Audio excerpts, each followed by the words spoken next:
네, 의심 많은 성기자 성문재입니다. 미래를 잇는 남자 최진곤입니다.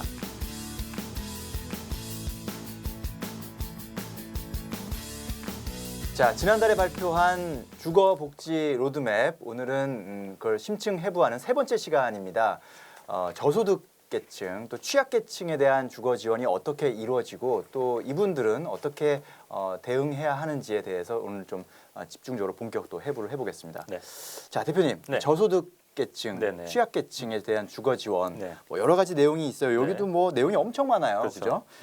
자, 저소득층한테 뭐 41만 가구를 공급하고 뭐 이런 내용이 있는데 네네네. 이렇게 이런 분들한테, 그러니까 당장 뭐 하루하루 사실 생활 자체가 좀 네네. 어려운 분들한테 네. 뭐 단순히 주택을 많이 공급한다는 게 좀 의미가 있고 도움이 될지 모르겠어요. 혜택 보시는 분이 많아지기 때문에 좋죠. 그런데 음. 이제 다만 이분들 같은 경우에는 사실 그 경제적으로 여유가 없으시고 그쵸. 솔직히 뭐 하루 벌어서 하루 사시는 분들도 많기 때문에 사실 이런 거를 뭐 공부하거나 이럴 시간도 없고 그 여유도 없으시잖아요. 그래서 네. 제가 볼 때 이런 걸 좀 활성화시키려면 정부에서도 좀 뭔가 좀 적극적으로 알리고 지원을 해서 혹은 뭐 적극적으로 이게 상담을 해서 이런 분들이 하실 수 있도록 동사무소나 이런 데에서 뭐 오시면은 그러니까 복지사 분들이 좀 일부 찾아가서 이런 제도가 있으니까 한번 해보셔라. 근데 그게 사실 힘들 거예요 아마. 그쵸. 왜냐하면 공무원들이 수가 한정이 되기 때문에 그럼요. 민간 단체랑 좀 같이 해서 자원봉사식으로 해서 좀 이런 분들한테 적극적으로 좀 알리고 하실 수 있도록 하는 게 좋지 않겠냐. 그분들이 어떤 혜택을 받을 수 있는지를 잘 알려드리는 그렇죠. 게 그게 최우선이다. 그렇죠. 네. 정부가 열심히 노력해야 되는데 정부가 혼자 못하겠으면 민간에 있는 뭐 공인중개사분들이나 여러 가지 그 자원봉사자들도 지금 있고요. 있는 분들한테 네. 같이 협조해서 협력해서 그렇죠. 솔루션을 찾아가는 네. 그런 방법이 필요하겠다라고 네. 볼 수 있겠군요. 아주 생활 자체가 하루하루 어려우신 분들 네네. 있지만 사실 주변에 그냥 젊은 분들 사실 다 취약계층이라고 볼 수도 있을 것 같아요. 그래서 네네. 저희가 오늘 특별히 스튜디오에 취약계층을 대표할 수 있는 두 분을 모셨는데요. 네. 네. 한 분씩 한번 인터뷰를 해볼까요? 내년에 결혼을 앞둔 네.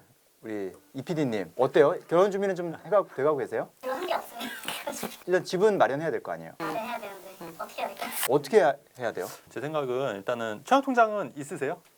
청약 통장이 있어요. 그걸 붙는 액수를 적어요. 근데 그거는 뭐 한꺼번에 넣으셔도 되니까 일단은 이번 기회를 잘 살려야 될 것 같아요. 그러니까 사실 정권이 바뀌면 또 어떻게 될지 모르거든요. 네. 그러니까 이렇게 혜택을 많이 주고 할 때 이런 기회를 잘 살려서 임대 아파트를 받든 임대 아파트를 살든 분양을 받든 가장 중요한 게 청약통장. 자기의 사정에 맞게 공부를 해서 어떤 식으로 지원할까 이게 가장 핵심일 것 같다는 생각이 들어요. 일단 청약 통장을 반드시 가입해라. 그렇죠. 그리고 그걸 활용해서 뭐 임대든 분양이든 하여튼 받아라. 이 임대주택도 시중 전세보다 더 저렴하잖아요. 아, 네, 그렇기 때문에 적극 활용해라. 전세만 찾을 게 아니라 그런 정부에서 지원해주는 그런 혜택들을 잡을 수 있도록 뭐 어떻게 시간을 내서 할 수밖에 없는 거겠죠. 하루에 7분만 내면 된다면서요. 누가 그래요? 하루에 7분만 아, 내면 네. 40대 건물주 되기 방송을 볼 수가 있어요. 아, 그러면 거기에 해답이 다 있어요.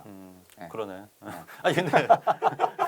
아니 근데 이게 네. 월목 나가잖아요. 월목. 그죠? 그럼 일주일에 2번이네. 그러니까 그럼 14분인데? 보고 또 보고 또 보고 또 보고. 오버앤 오버. 네. 그 다음 내용이 너무 궁금하다. 네네. 그러면 서점에 가서 40살 건물주 제 책을 책 공부를 이렇게 해주시고. 취약계층 분들은 사실 네네. 책을 사보기 어려우니까 도서관에 있을 거예요 아마. 방송은 무료니까 방송은 무한 반복하시면 되잖아요. 해줄 말씀은 그거밖에 없네 그러면. 그 한 가지 더 말씀드리면 뭐 비정규직을 정규직하고 일단 소득을 좀 높여야겠죠 당연히. 그래야지 취약계층도 없어지고 이제 그런 부분은 제가 할 수 있는 건 아니니까. 그 취약 계층 기준이 그러면 사실 지금 뭐 제가 네. 농담 삼아서 말씀드렸지만 뭐 여기 PD님들은 취약계층은 아니에요 사실 솔직히 말해서 취약계층은 여기 이제 보면은 중위소득 네. 한 43%에서 2020년까지 45%로 확대한다고 돼 있는데 뭐 네.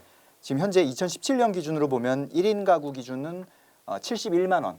1인 가족인 때요. 1인 가구일 때 월 71만 원 네. 이하의 소득일 때 이제 취약계층에 해당되는 그런 네. 이제 혜택들을 받을 수가 있는 거니까요. 근데 3인 가구 같은 경우는 50%가 244만 원이니까 음.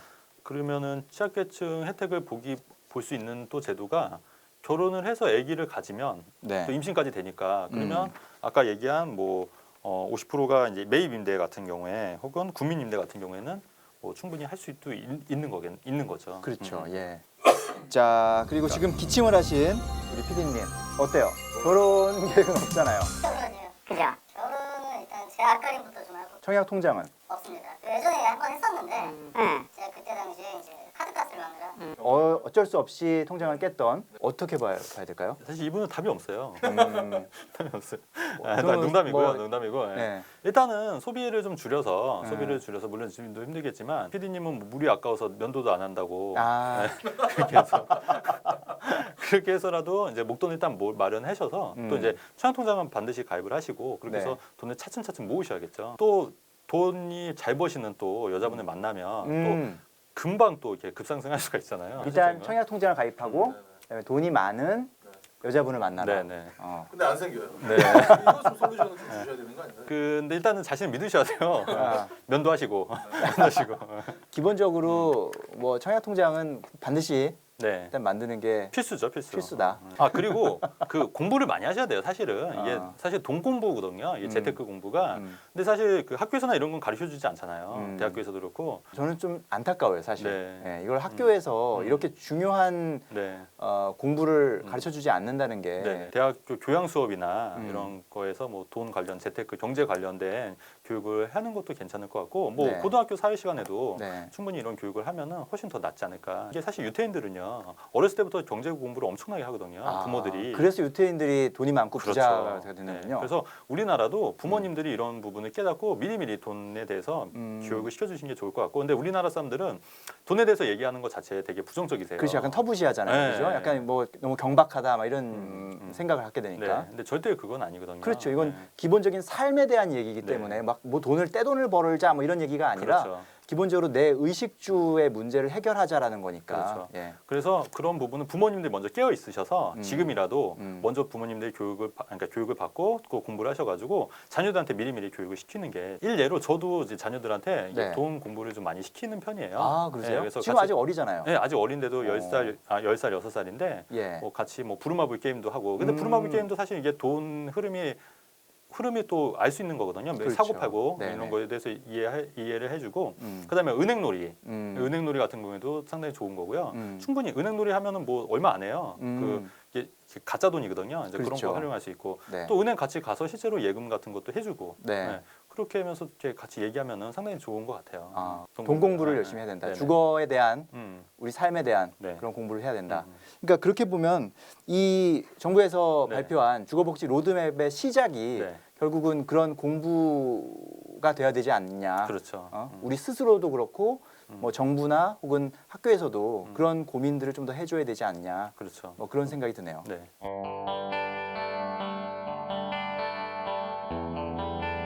자, 취약계층 분들 말 그대로 정말 취약하신 분들입니다. 1인 가구 기준으로 봤을 때 월 70만 원이 채 안 되는 소득을 가지고 생활하시는 분들이기 때문에 이분들한테 사실 뭐 어떻게 하라라고 말씀드리기가 참 조심스러운 부분이 있어요. 일단은 제일 기본적인 것은 이런 분들도 청약 통장은 꼭 갖고 계셔야 나중에 어떤 기회가 주어지고 어떤 그 혜택이 필요할 때 내가 지원할 수 있는 그런 최소한의 자격을 마련해야 된다. 이런 말씀부터 일단 드리고요. 앞으로도 계속해서 많은 정보들을 알려드릴 테니까요. 여러분들 안 보면 손해입니다. 피가 되고 살이 되는 40대 건물주 되기 앞으로도 많이 시청해주세요. 감사합니다.